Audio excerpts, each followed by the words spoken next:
This is the best being here. This is like one of my favorite places to be. So thank you. And among my colleagues, and you all do the kind of stuff. Somebody asked me one time just recently about what it was like to speak at the ILC. And I said, to say that it warms my heart and that I just get excited is an understatement. Because what you do is why I got active in the union. It's because of what I was being asked to do in my classroom, the nonsense of the people in the suits with their little clipboards and all the crazy testing and all of that. That's what pissed me off because I knew it was hurting my students. And the fact that we know what we need to do to help students to learn, and the fact that I was being asked to do exactly the opposite makes me angry, and I know it makes you angry too, and I know that's why you're here to change that.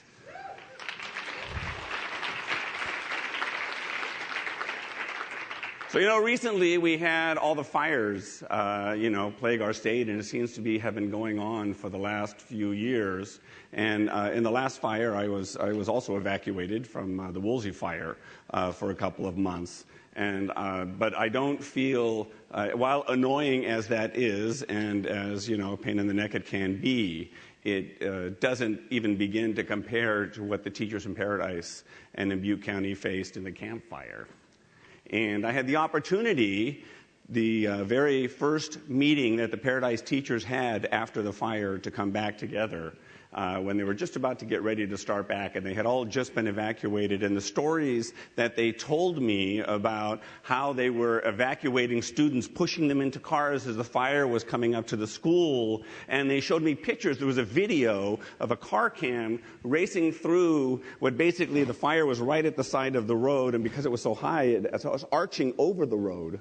And so they were basically going through a tunnel of fire, and every so often you'd see fire racing across the ground and setting tires on fire. So as they're evacuating and all of that, with their students, trying to get their students out, they would pass charred cars, people that didn't make it. And so just imagine all that intensity happening. Well, they didn't lose a single student in that fire. A lot partially because of the work the teachers did to help evacuate them. And when they came back together, now this is not going to come as a surprise to you because you know this. When they came back together, even though you could feel their own trauma, like right under the surface, and you could feel that they would hug each other and they'd talk a little bit about their experience, but guess what their first thought was about their students? And what they said, and how that the day after, in the days following that evacuation, the first thing they did was call the students and call the families of the numbers they could to make sure they had made it out, that they had a place to stay, that they had a place to go, and they knew what the next steps were for their families. God, that's what we do. That's not a surprise to you. And while that's a little bit of an extreme case of what teachers do for their students, that kind of giving and sacrificing is not a stranger to us because it's part of our core values. We know that because we also saw it last year in West Virginia and Oklahoma and in Kansas or Kentucky and in Arizona and Colorado, North Carolina, where teachers were beginning to stand up and they stormed the Capitol and just saying enough is enough. You cannot keep underfunding us in this way. And you saw it last month in Los Angeles.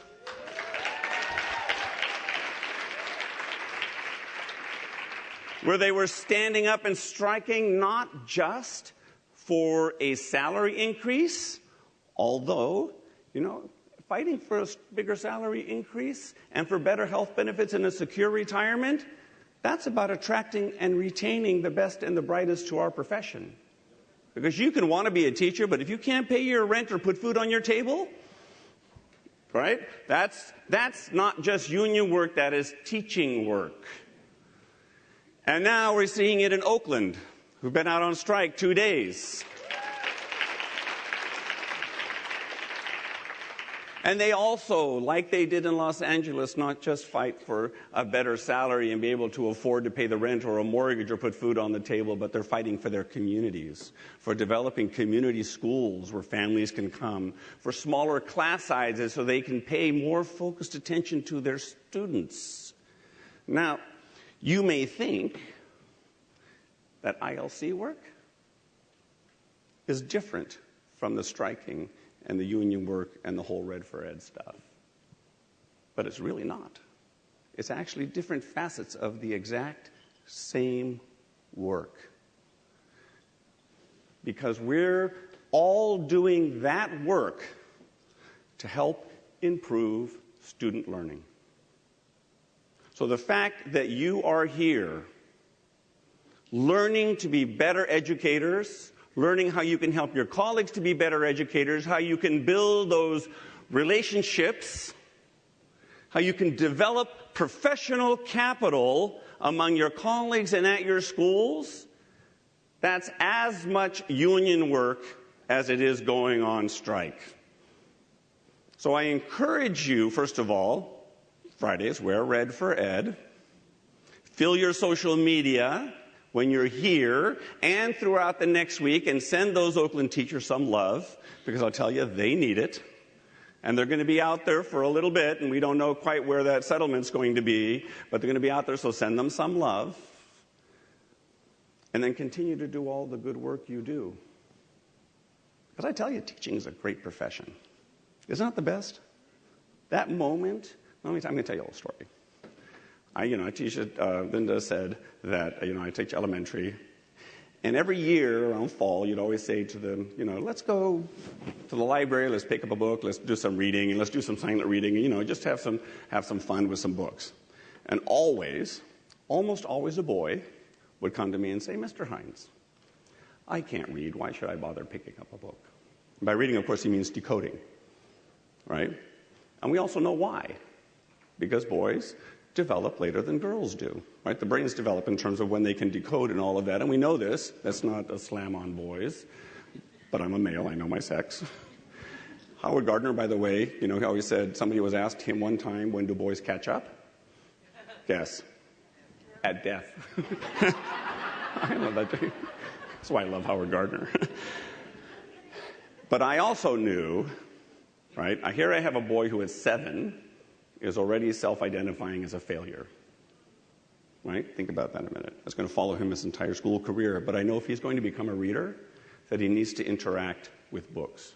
Right? He needs to pick them up. He needs to sit down. He needs to learn about context clues, tell stories from the pictures. He needs to be able to develop that story sense, the tension and release and the whole business and protagonist and antagonist. And he needs to sound out the letters that he knows and make up the stuff as he goes on. So I want to get him to interact with books. And you spend 6 months doing that.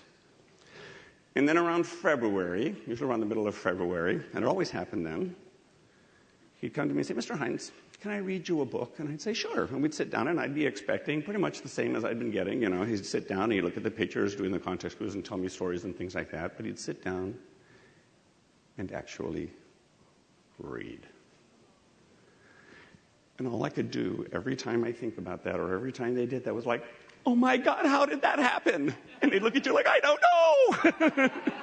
Because it was like magic. Well, it's not magic, but it was like magic.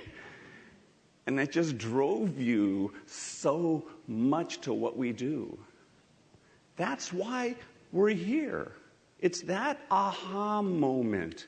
And I keep saying, high school teachers, for you, sometimes it's just helping them fill out a college application or take the right classes or help them get through the day as they start making sure, because they may not come from a family that's ever been to the university or college, so they may not have that culture of how to go out and visit colleges or how to do school visits and things like that, or how to choose the right university. So you help them to do that. Middle school teachers, you're in a class by yourself, because if you can just help them keep their shit together for another day, I bow to you. God, am I right? But all that work we do becomes even more necessary, even as we move forward in all this work in building the California way. Because years ago, when I was doing the work around QEIA, the Quality Education Investment Act that CTA was leading, kind of like, I almost consider like the father of the LCFF. And we would be working with a lot of institutions of higher education and teacher prep institutions. And we would sit and I would talk to them about what they were doing and what they were teaching and all those things. And I think to myself, and I actually told them this, you talk all of this good research and good theory, but when I go back to my third grade class tomorrow, it's entirely different than that. It's not only entirely different, it's exactly the opposite. That's wrong. And I also know, because I hear it from many of you, that as much as we talk about how we've shifted away from test and punish, there are still too many schools out there which are doing too much testing and too much punishing. And while we may talk about good teaching and project learning, there's still too many schools which have draconian pacing guides. Right? I mean, I talked to a project-based school that had pacing guides. Try to put those two thoughts together and not let your head explode. We know that if the California way is going to succeed, then it's going to succeed in the classroom. It's not going to be about the policy, and it's not going to be about the state work. Yeah, that's all important, but it's not going to be about the dashboard. That's not how we define success. We're going to define success because we have a quality classroom and a quality teaching for every single student in the state, regardless of the zip code they live in.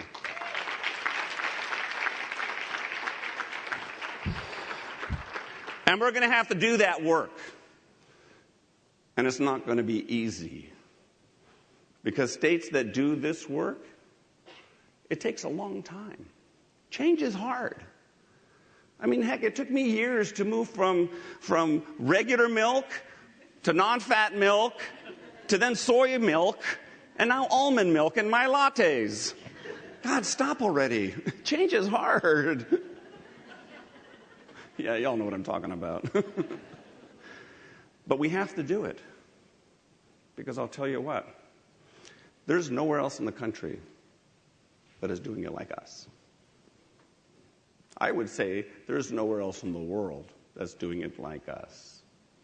That's building professional capital like us, that is taking a hold of decisional capital, control of our profession, that's building program the way we are in California.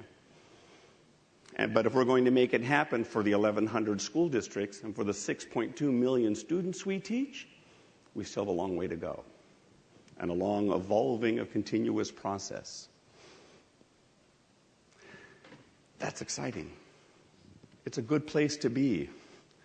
And for you young people, okay, I'll count myself in that. Young at heart, you're the future. I see many faces here. You're going to decide what this all looks like in 5 years down the road and 10 years down the road. But if we do it right, if CTA does it right, if our whole system does it right, then when the madness finishes in Washington, they're going to be looking for a beacon of how to do education right. And guess who that beacon is going to be?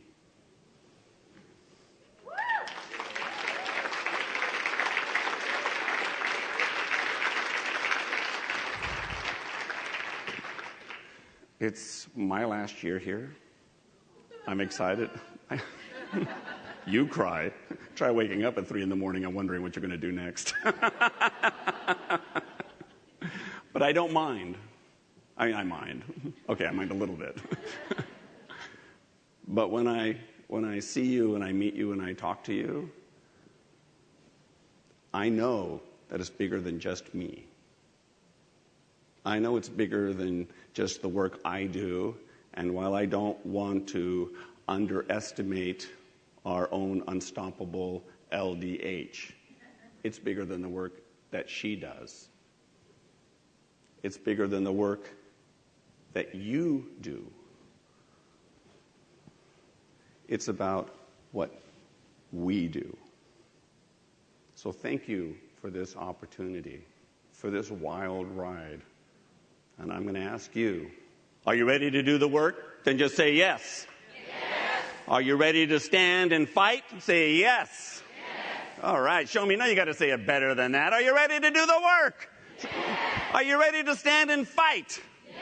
Because when we fight, when we fight, when we fight, thank you very much. Thank you for this opportunity to be here and address you this last time.